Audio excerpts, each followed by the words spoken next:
Champions and the boxing superstars, where are you? I'm waiting, let's fight. I'm the most avoided boxer. The untouchable True School Sports Empire proudly presents something the boxing game's been missing. Hey, what's going on? It's your boy BT, and I came here to talk some boxing with the thousands of True School Sports subscribers. Alright, so I've been meaning to get to this video for a long time. I've literally had this video in my notes since I was in Japan, so thank God I'm getting to it. This video is going to be a video about one of the young, extremely promising, extremely talented fighters coming out of Japan. I actually learned about who this fighter was while I was in Japan. I tried to interview him. It was a little bit too short notice. You can't do that in Japan. You gotta be professional. Everything's done by appointment. So maybe next time I'll get a chance to get the interview. But we're talking about, you know, Japan's very own, and more specifically, Chiba City, Japan's very own Hayato Tsutsumi. That's what we're talking about. And if I'm mispronouncing his name, somebody please correct me. But that's the pronunciation I've heard. So if I'm getting it wrong, please let me know. But yeah, Hayato Tsutsumi, you know, 23-year-old featherweight prospect. He just had his third pro fight recently, about maybe like a month, just under a month ago, against Gio Santizima. But let's talk about, before we get into his pro career, let's paint the picture. Who the hell is this Hayato Tsutsumi that BT and True School Sports is talking about? Well, let me tell you who he is. This fighter, Hayato, was a top-flight, world-class, creme de la creme, top-shelf amateur. In 2016, he won the gold medal at the World Amateur Youth Championships. In the semifinals of those World Amateur Youth Championships, he defeated a fighter that us in South Florida and anybody who follows the featherweight division, you'll know who this is, and you'll know how good he is if you're really up on your boxing. In the semifinals, Tsutsumi defeated the Uzbek fighter, and the fighter that right now is the WBA featherweight middleweight challenger, Otabek Kombatov. And it was actually his closest fight of the tournament. Every other tournament he won, he literally shut out everybody. He shut out guys from Thailand, Germany, Australia, and Cuba. But not only was the Otabek fight his closest fight, it was the only fight where anybody ever won a round against him. So, you know, it kind of shows you the caliber of fighter that Tsutsumi is, and as well as Otabek. And that's why Otabek is where he's at, and he's becoming a real threat to any and everybody in the featherweight division. But he competed in the 2021 World Championships, and he lost to a Russian fighter named Vold. I can't even say his name, but he lost to a Russian fighter in the third round. And that's what it was. But he, nonetheless, a promising amateur career, with the highlight being a gold medal at the 2016 World Youth Championships. And as far as, let's talk about his style. I'll talk about his style a little bit for you guys.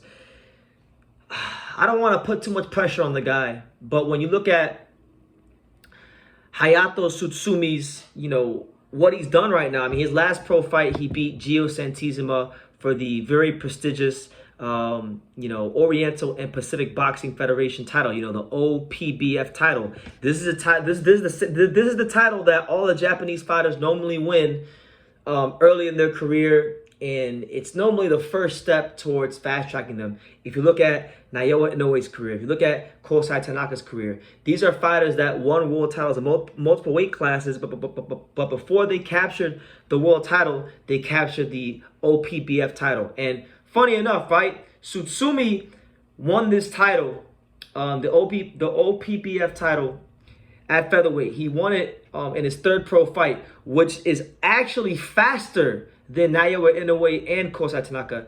Inoue didn't win the OPBF title until his fifth pro fight, and Tanaka didn't win the OPBF title until his fourth pro fight. So he's actually done something a little bit earlier than some of the best fighters in recent memory to come from Japan. So that is worth noting. Now, as far as his style, you know, I'm trying not to hype him up too much, but the best way I can describe Tsutsumi is I really feel like he is the Japanese version of Dmitry Bivol. I feel like he's exactly like the Japanese version of Bivol. Distance control is like on another level for a fighter to be this early in his career and have the understanding of distance he has is amazing. You know, if you go back and you watch the Gio Santissima fight, the way he was probing with the jab, the way he was changing levels, the way he would, you know, just drop the right hand in there, you know, every now and then to keep Santissima, who's an aggressive fighter, come forward fighter, honest. You know, he showed the kind of pro traits and pro tendencies you know that you don't normally see from guys with 3 professional fights, right? Not just that. He also, I mean, he hasn't recorded any knockouts yet. He's 3-0 with no knockouts. But from what I can see, he's not a feather-fisted fighter. You know, he's a guy that if you run up on him in the wrong way, he has no problem, as he showed many times in the Santissima fight. You know, dropping punches down to the body. And really sitting down on some punches to hurt you. And I think, you know, as he gets more accustomed to the pro game and going rounds and even matures physically, you know, I think the knockouts will come. But he's got all the stuff you need to be a world-class fighter at the highest levels, to be a champion. And I think Tsutsumi, he's in a stage of his career where, or he's in a place, right, where I think most Japanese fighters aren't, right? Because the knock that I hear in the USA from a lot of American fans is that, well, you know, Naoya Inoue fights with these booger weights, you know, these smaller fighters, these you know, 108, 105, you know, all that stuff.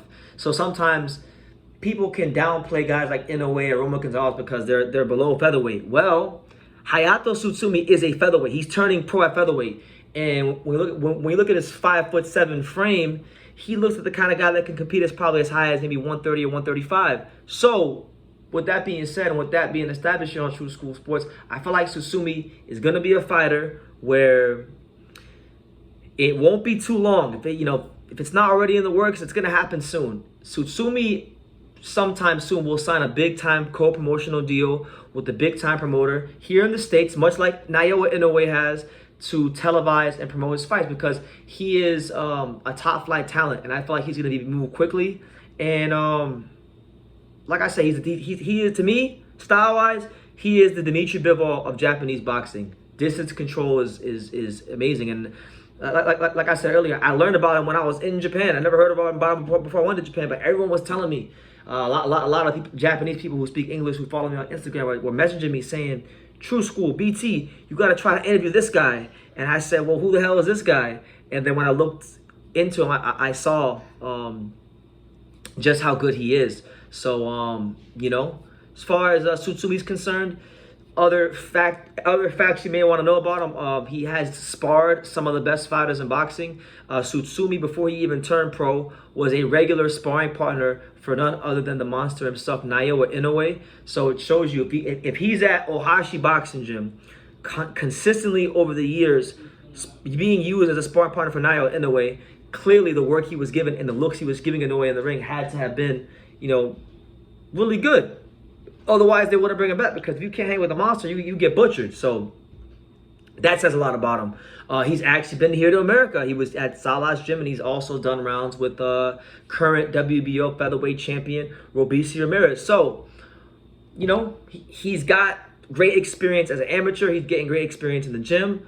And listen, man, it's only a matter of time before, if you don't know who Hayato Tsutsumi is already, please get familiar with that name. Please learn that name as quickly and as swiftly as possible, because I anticipate, as anybody who's been following him already would anticipate, he's going to sign some sort of big co-promotional deal here in the States soon. And I think he's in an amazing weight class. There's some great fights for him in the weight class. He's going to be fast-tracked. I mean, he's got 3 fights now. He just beat Gio Santissima. Santissima, same guy. Santissima, who has been in there with the likes of Emmanuel Navarrete, challenge for the world title. He's been in there with the likes of Joel Gonzalez. Yeah, he's no world beater. He never won the big fight. But the fact that you're fighting a guy like this in your 3rd pro fight, it tells you what his handlers and the people that are in charge of making the executive decisions of his career think about Tsutsumi. So I don't think it'll be long. I think I'm talking like maybe 7-8 fights in, he might be fighting for a world title. Right now, let me see if I should take a quick look of the rankings. I don't see his name anywhere in the rankings, so he's not a ranked fighter as of yet. But I think there's great fights for him. You know, I'll throw a couple out there that I think will be realistic.